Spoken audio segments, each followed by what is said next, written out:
600 cas de grossesse en milieu scolaire constatés dans la région de Beké. Plus de 63% des grossesses sont contractées par des filles dont l'âge varie de 12 à 17 ans.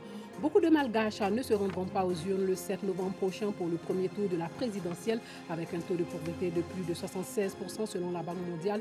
La plupart d'autres soucient sa survie. Bonsoir et bienvenue dans le 19h.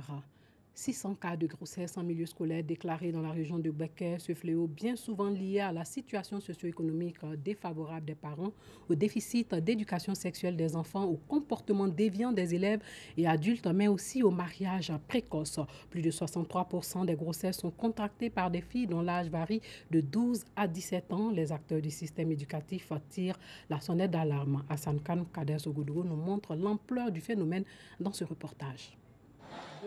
600 cas de grossesse en milieu scolaire dans la région de Beké. L'information vient d'être donnée par les autorités éducatives de la région. Communauté éducative, parents d'élèves, ONG, tous sont interpellés. La sonnette d'alarme vient donc d'être tirée. Le nombre est inquiétant. Nous sommes à près de 600 au primaire comme au secondaire. Que les parents prennent conscience que la scolarisation d'une petite fille ne se résume pas qu'à l'inscription. À l'heure actuelle, priorité à une sensibilisation accrue. L'école, la santé, la justice, une synergie d'action pour venir à bout du phénomène. Boaké ne saurait tolérer ce coup de massue porté à l'avenir de ses enfants en formation, seul espoir certain du développement futur de cette partie du pays. Les grossesses chez les élèves avant l'âge de 18 ans sont considérées comme des grossesses à risque. Ces grossesses s'accompagnent généralement d'infections sexuellement transmissibles. J'ai regretté le fait qu'il n'y ait pas de passerelle entre la direction régionale et le parquet. Lorsqu'on me dit que la majorité des auteurs de ces grossesses-là, ce sont les élèves eux-mêmes, il appartient quand même aux différents responsables des établissements de les dénoncer pour que le parquet puisse diligenter des enquêtes. Les jeunes filles, victimes de ce phénomène qui n'a que trop duré, donnent de la voix, comme pour dire chaque chose en son temps. La grossesse anéantit seulement le corps, ça peut faire qu'on ne peut pas procréer dans le futur. Il est vrai que nous vivons des difficultés et pour les filles qui leur amènent à avoir certaines grossesses, mais le travail, rien que le travail ne pourra nous faire sortir de cela. Le Beké compte 2 directions régionales de l'éducation nationale. Ce sont au total 18 020 filles qui y sont inscrites. Aucune d'entre elles n'est à l'abri d'une grossesse. Sachez que plus de 4000 cas de grossesse précoce en milieu scolaire ont été enregistrés en 2017 en Côte d'Ivoire, selon le ministère de l'Éducation nationale. Au cours de l'année 2017-2018, ce sont 139 cas de grossesse qui ont été répertoriés au primaire contre 434 cas au cours de l'année scolaire 2016-2017. Et puis le garde des Sceaux, ministre de la Justice et des Droits de l'Homme, a annoncé que 809 000 élèves ne sont pas dotés d'acte de naissance. Il l'a dit lors de la présentation de 2 projets de loi devant la Commission des affaires générales et institutionnelles de l'Assemblée nationale. Le Centre africain de management et de perfectionnement des cadres a soif de visibilité spécialisé dans la formation, le conseil et la recherche. Il est opérationnel depuis 1975. Plus de 22 000 cadres africains en provenance de divers pays y ont été formés, mais ces cadres viennent plus du Niger. Une rencontre avec la presse a donc été organisée en vue d'amener plus de cadres à se faire former. Le reportage de Dangui Dangui. Amina est un cadre de l'administration publique nigérienne. Depuis quelques jours, elle est à Abidjan dans le cadre d'une formation au Camp PC, Centre africain de management et de perfectionnement des cadres. Une grande opportunité. L'ingénierie de la formation, nous avions en tout cas appris l'analyse des besoins. Nous avions appris comment élaborer un plan de formation, comment mettre en œuvre ce plan de formation, comment l'évaluer. Et c'est déjà un plus, en tout cas pour une directrice des études d'une institution de formation. Finit jamais d'apprendre. Et la formation est un réel investissement pour une institution. Anciens élèves et formateurs de cette institution africaine sont unanimes. Le Camp PC est une référence en matière de formation, d'assistance et de conseil. Je suis arrivé ici dans l'objectif d'avoir les bases en matière de management, puisque j'ai une formation scientifique. Je voulais y associer une formation managériale. Voilà, donc c'est dans ce cadre-là que je me suis inscrit. Et en accord avec mes attentes, j'ai pu connaître tous les outils afin de bien manager. je peux affirmer que tout ce que j'ai appris ici était de qualité. De sorte qu'aujourd'hui, dans ma fonction de tous les jours, j'arrive à bien manager. Le CAMPC forme l'élite.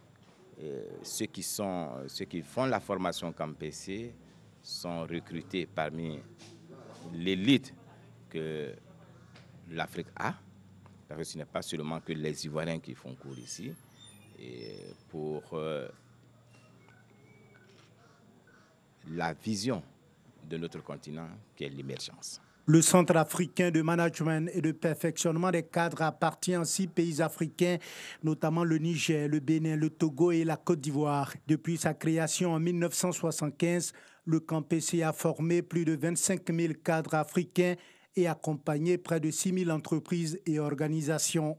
Si la qualité de ces formations ne fait l'ombre d'aucun doute, l'institution n'est pas connue du grand public. Rendre le CAMPC visible et l'inscrire dans une nouvelle dynamique, c'est l'objectif que poursuit le nouveau directeur de cette structure en organisant ce qu'il appelle le petit déjeuner débat du CAMPC. Le défi majeur aujourd'hui, c'est de faire en sorte que le centre puisse reprendre sa place de leader de la formation professionnelle continue en Afrique. Le CAMPC a toujours conservé son label, c'est le fleuron de la formation professionnelle en Afrique. Et nous demandons à l'ensemble de nos partenaires, nous demandons à l'ensemble des administrations publiques et privées de faire confiance au centre et de nous envoyer leurs cadres afin que nous puissions les former. Parce que, tout simplement, le CAMPC a des formations qui sont basées sur les réalités africaines, mais ouvertes sur l'international. Le nouveau patron du CAMPC a par ailleurs révélé à la presse le plan de développement stratégique 2018-2020 de sa structure. Sa vision, faire du CAMPC un pôle de référence pour la formation et la recherche dans divers domaines du management et pour l'agrément et la certification des cabinets de formation en Afrique. Les éléments de la brigade anticriminalité de San Pedro ont arrêté 2 braqueurs présumés. Ils ont été transférés à la maison d'arrêt de correction de Sassandra. Le reportage de Sam Kona. La brigade anticriminalité de San Pedro vient de mettre hors d'état de nuire 2 présumés membres d'un gang qui troublait la quiétude des populations. Ils sont au nombre de 5. Durant tout leur passage dans les différentes cours, sous la menace de leurs armes, ils ont arraché des portables, tout son bâtiment avec des postes téléviseurs, des numéraires. Dès lors, nous avons commencé à les tracer. Et ça s'est soldé par l'arrestation de ces 2 individus. Il faut souligner que depuis cette date du 24, qui est leur dernier acte, puisqu'ils ont opéré le 17 septembre, ils ont visité 3 cours. Le 24 septembre également, ils ont visité 3 cours. Et c'est à cet instant-là que nous sommes mis à leur trousse. Et donc, après leurs opérations du 24, ils se sont déportés à Abidjan. Et là-bas, lors d'une opération, l'un d'eux a été interpellé. C'est ainsi qu'ils se sont regroupés encore au niveau de San Pedro. À l'aide de cet arsenal composé de gris-gris et d'armes à feu, ils commettaient des braquages, des attaques et des vols dans plusieurs domiciles dans les quartiers Lac et Bardo. Ces 2 individus ont été déférés à la maison d'arrêt de correction de Sassandra. Signalons que les forces de défense et de sécurité de San Pedro manquent de véhicules de transport. C'est avec des motos qu'ils traquent les malfaiteurs. Même pour les déferlements à Sassandra, il n'y a pas de véhicules. Il faut louer des véhicules de transport en commun pour emprunter la côtière. Une côtière difficilement praticable. Et puis la Terre a perdu 60% de ses vertébrés sauvages entre 1970 et 2014, selon un rapport publié aujourd'hui par le Fonds mondial pour la nature. Il s'agit des mammifères, poissons, oiseaux, reptiles et amphibiens. En ce qui concerne les animaux d'eau douce, le déclin est encore plus critique, atteignant 83%. Une cinquantaine d'experts ont contribué à ce rapport qui est basé sur le suivi de plus de 16 700 populations, c'est-à-dire 4 000 espèces, recensement par caméra, suivi des traces, à programme de recherche ou sciences participatives. Au Kenya, une association américaine décide d'expérimenter un revenu universel d'une vingtaine d'euros par mois, soit 11 320 francs CFA versés aux plus pauvres. Cette ONG active dans plusieurs pays africains se démarque des autres en donnant de l'argent directement aux personnes plutôt que de décider à leur place de ce dont elles ont besoin. Monica élève des poulets dans l'ouest du Kenya. Un élevage qu'elle a pu développer avec son mari grâce au revenu universel distribué dans le village. Tous les mois, depuis 2 ans, elle reçoit 2250 shillings, soit une vingtaine d'euros, une somme qui a changé sa vie. Cet argent va me sortir de la pauvreté parce que, après avoir accompli tous mes rêves, je pourrai ensuite investir mes économies dans mon entreprise et la faire grandir. Et j'aurai une meilleure vie. Tester la nouvelle méthode pour lutter contre la pauvreté et repenser l'aide humanitaire, c'est l'objectif de l'ONG américaine Give Directly. Depuis octobre 2016, elle étudie l'efficacité du revenu universel. Lorsque vous donnez du cash aux gens, la première chose que vous leur donnez, c'est le choix. En gros, nous leur disons, voici les ressources, à vous de décider ce que vous voulez en faire. Vous donnez donc aux gens un choix, ce que l'aide traditionnelle ne fait pas. Environ 20 000 personnes bénéficient de cette campagne de versement d'un revenu universel, la plus importante jamais réalisée dans le monde, selon l'ONG. Pour les villageois, pas question de gâcher cet argent. Qu'est-ce que vous voulez que j'achète avec 2000 shillings? C'est juste assez pour vous nourrir. Ce n'est pas assez pour aller acheter des choses inutiles. Cet argent doit vous aider à gagner votre vie, pas à faire des achats futiles. Les bénéficiaires sont répartis en plusieurs groupes. Certains recevront de l'argent pendant 2 ans, d'autres pendant 12 ans. L'expérience permettra aux habitants de ce village de manger à leur faim tous les jours sans perdre de vue l'objectif final, mettre définitivement fin à l'extrême pauvreté. La pauvreté sévit aussi à Madagascar. La pauvreté a atteint un niveau crucial dans ce pays. La pauvreté est de plus de 76% selon la Banque mondiale. La paupérisation préoccupe plus les couches vulnérables de la Grande Île, à telle enseigne que le 7 novembre prochain, beaucoup de Malgaches ne comptent pas se rendre dans les urnes pour le premier tour de la présidentielle. Aucun candidat parmi les 36 en lice ne trouve grâce à leurs yeux. Debout depuis 4 heures du matin, Claudine parcourt la ville à la recherche de bouteilles plastiques, pots de yaourt et autres flacons vides pour les revendre. Très occupée à chercher de quoi nourrir sa famille, Claudine ne veut pas entendre parler de l'élection présidentielle. Si jamais je dois voter, je voterai certainement pour les bacs à ordures, car ce sont eux qui nous nourrissent. Les bacs à ordures nous ont toujours aidés, que ce soit pour nous apporter de la nourriture ou de l'argent. Donc je ne vais jamais voter pour personne d'autre. Aujourd'hui, Claudine a vendu une vingtaine de bouteilles en plastique pour 1000 arias, soit 25 centimes d'euros. En mois, elle peut gagner jusqu'à 20 euros, soit la moitié du salaire minimum d'un Malgache. Avec ce qu'elle a gagné ce jour-là, Claudine a pu acheter 400 grammes de riz, de quoi faire 1 kilogramme pour 6 personnes. Malheureusement, il lui arrive parfois d'avoir de mauvaises surprises. Nous nous sommes fait voler notre marmite. Pourtant, nous avons déjà acheté le riz ce matin. Nous allons donc cuire ça demain. Ce soir, nous allons hélas dormir sans manger. Pour Claudine, peu importe le candidat élu. Pour elle, un nouveau président ne changera rien à sa vie.